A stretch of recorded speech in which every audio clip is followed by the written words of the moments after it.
Mesdames et messieurs, c'est toujours un plaisir pour nous de vous retrouver dans votre émission Tour d'Horizon. Pour le compte de ce 12 septembre 2023, faisons tout de suite la revue des titres avec Charles Alban Daoui. Fidèle internaute de Guérite TV Monde, bonjour. Mardi 12 septembre 2023, la revue des titres démarre avec le quotidien maison La Guérite. Prenant du recul sur la situation du Niger, l'UDBN sort un communiqué plein comme un œuf, sans parti pris. CEDEAO, UEMOA, dirigeants politiques et chefs religieux doivent en faire leur posologie. Évasion de plusieurs détenus à la prison civile de Parakou. Le régisseur de prison sauté. Zéro occupation des artères et terre-plein 103 Porto Novo, Chalma-Nyankoti et la police assurent la veille. Bénin intelligent, Cannes Côte d'Ivoire 2024, rendez-vous manqué. Médias, l'ODEM initie les journées éthiques et déontologiques. Le rendez-vous de la responsabilité des journalistes sur Internet. Quotidien d'Abarou, Burkina Faso, le gouvernement lève la suspension de Radio Omega. Tentative de vol à Parakou, un jeune homme arrêté au quartier Dépôt. Et puis Bénin, disparition de Martin Ranga. Que cache le silence de la police et du gouvernement? L'informateur, des années après l'expérimentation de la réforme du système partisan, des imperfections relevées. Après le séisme ayant engendré des morts, le Maroc refuse l'aide de certains pays. Prison civile de Parakou, le personnel relevé et remplacé. Les 4 vérités à présent, vente et achat avec des instruments de mesure non vérifiés et certifiés, commerçants et industriels dans le viseur de l'ANM. Quotidien Le Matinal, supposée velléité d'intervention militaire de la France au Niger, le faux fuyant des putschistes, lutte contre la menace terroriste, immersion au cœur de l'opération Mirador. Et avec le quotidien La Boussole L'Empelire, prompte démenti sur la résurgence du coronavirus au Bénin. Les populations attendent aussi la réaction des autorités sur le cas de la fièvre Lassa. Retour maintenant au quotidien maison, La Guérite. Asphaltage phase B, ces villes qui attendent du lourd. Tournoi de rassemblement de la jeunesse de Zakota, Joseph Bahadjadé relève un nouveau défi. Et ce sera tout pour la revue des titres de ce jour, mardi 12 septembre 2023. À demain. Nous passons à présent dans la rubrique L'invité du jour.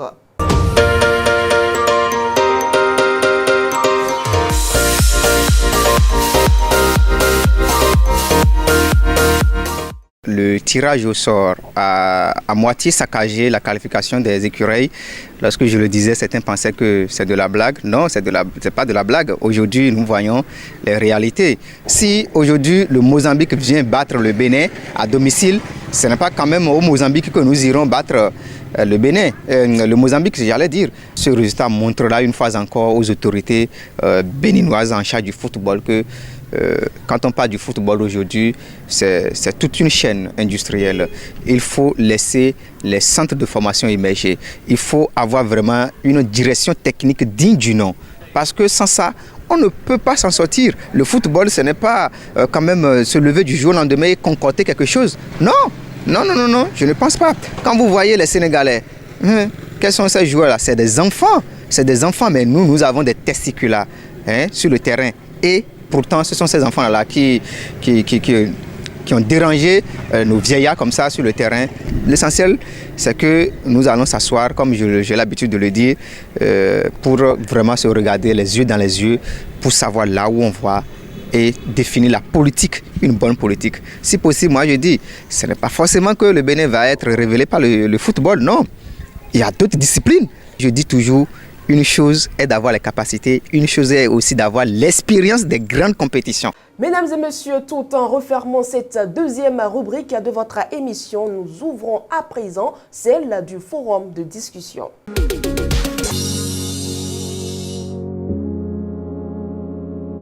Le forum de discussion du 12 septembre 2023, c'est avec Charles Alban Daoui. Charles Alban Daoui, bonjour. Bonjour Latifat Kamel. Crise au Niger, le parti Union démocratique pour un Bénin nouveau, UDBN, se prononce.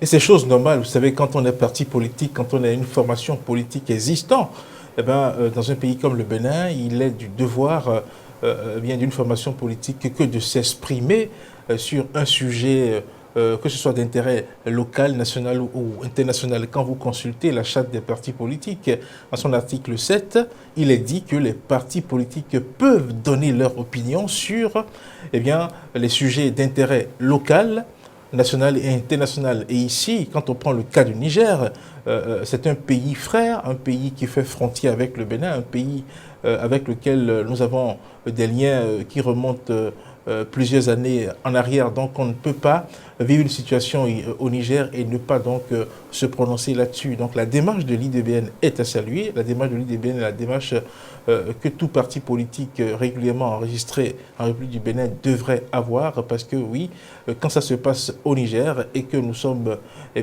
frontaliers de ce pays-là, on ne peut pas faire comme si on n'a pas vu, on ne peut pas faire comme si ça ne nous intéressait pas. Ça ne nous intéressait pas. Donc, je pense que c'est une démarche qu'il faut saluer. C'est un acte qu'il faut prendre à sa juste valeur et le considérer comme étant un acte venant d'un parti politique qui a connaissance des tests de notre pays et qui, quand même, tient à donner son opinion dans le concert des partis politiques au Bénin. Chalal Bandaoui, quel est alors le contenu du message du parti ?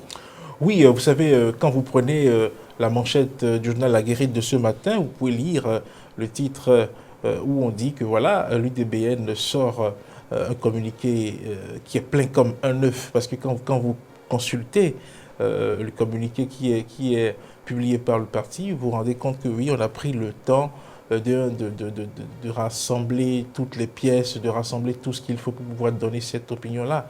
Donc il y a une analyse qui a été faite. L'analyse, c'est de constater que oui, il y a eu coup d'État. Mais quand on prend un parti comme l'UDBN, Union démocratique, pour un Bénin nouveau, vous comprenez que le parti ne peut pas soutenir un coup de force, un coup d'État. D'où le parti réaffirme son soutien à toutes les voies légales d'accession au pouvoir. C'est une façon donc de condamner le fait qu'il y ait donc coup d'État parce que le président Bazoum a été élu suite à une élection démocratique.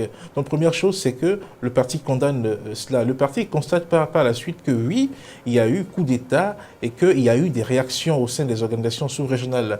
Et ces réactions-là, c'est surtout les impacts de ces réactions-là sur les populations, que ce soit au Niger qu'au Bénin, qui préoccupe surtout ce parti-là et qui justifie même le fait que ce communiqué est sorti. Le parti constate que oui, c'est vrai qu'il y a eu coup d'État, mais ceux qui subissent beaucoup plus les effets néfastes des sanctions prononcées à la fois par l'UEMOA ou au sein de la CEDEAO, que ce sont les populations, ce sont les couches vulnérables. Et donc, du coup, le parti demande à ce que ces institutions-là puissent revoir un peu leur position. L'autre chose, c'est que le parti n'est pas pour une intervention militaire. Parce qu'une intervention militaire au Niger pourrait avoir des conséquences qu'on ne pourrait pas maîtriser dans le temps par la suite. Parce que oui, intervenir militairement au Niger va sans doute amener une riposte de l'autre côté. Et de riposte en riposte, ça peut bien dégénérer. Donc le parti condamne, ne voudrait pas qu'on utilise cette voie-là d'intervention militaire, demande à la CEDEAO de chercher une autre voie, oui, la voie diplomatique. Une voie diplomatique qui pourrait aider à restituer ou à ramener les choses à l'ordre, puisque comme on l'a dit, il s'agit du parti Union démocratique, donc une partie pour qui la démocratie est quand même chère. Donc l'autre chose aussi, c'est que le parti invite les institutions sous-régionales à revoir leur position pour que, par exemple, entre le Bénin et le Niger, le commerce qui se fait puisse se reprendre pour que les populations qui souffrent des sanctions prononcées contre le Niger puissent retrouver une autre situation de vie. Parce que là, on se plaint des deux côtés, que ce soit du Niger, que ce soit donc du côté du Bénin. Donc voilà un peu ce qu'on peut dire du contenu de ce communiqué-là. Et en dehors de ça, il y a que dans ce communiqué, on chute avec la situation récente au Maroc, la catastrophe qui est arrivée au Maroc, le séisme qui a fait plusieurs milliers de morts. Le parti a exprimé également sa compassion vis-à-vis du royaume du Maroc qui est en train de traverser donc cette situation difficile. Donc voilà en substance ce qu'on peut dire de ce communiqué-là. Et comme je l'ai dit, il est du devoir d'un parti politique régulièrement enregistré en République du Bénin de pouvoir donner son opinion comme ça, officielle, sur un sujet. Et ce cas, dans le cas d'espèce, il s'agit d'un sujet d'intérêt international. Il devrait en être de même pour les sujets d'intérêt national ou les sujets d'intérêt local. Voilà.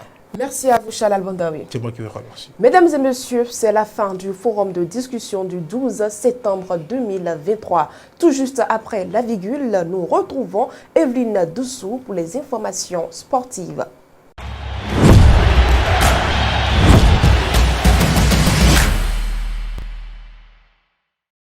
Les joueurs sélectionnés seniors et super seniors dans le cadre de la 10e édition de la Coupe d'Afrique des Nations Maracan Grand Popo 2023 affûtent leurs armes. Dans la matinée du dimanche 10 septembre 2023, ils ont procédé à une nouvelle séance de jeu dirigée par l'encadrement technique. Ceci pour peaufiner leur préparation. Et pour cette mise au vert qui a eu lieu du côté de Grand Popo du 1er au 3 septembre 2023, les joueurs ont travaillé la mise en place technique et tactique après avoir effectué 2 mois de préparation physique sous la houlette du préparateur physique commis à cet effet. Selon Romuald Descon, membre du comité d'organisation, le CONO a décidé de mettre les joueurs dans de bonnes conditions pour cette compétition afin qu'au soir du 30 septembre prochain, les 2 équipes nationales, seniors et super seniors, puissent décrocher les 2 trophées. Il faut noter que la préparation des 2 sélections nationales continue jusqu'au coup d'envoi de la compétition le 24 septembre prochain dans la cité balnéaire de Grand Popo. Les batailles de la vie ne sont pas gagnées par les plus forts ni par les plus rapides, mais par ceux qui n'abandonnent jamais. Mesdames et messieurs, ainsi s'achève ce numéro de votre émission Tour d'Horizon. Merci de nous avoir suivis et à demain.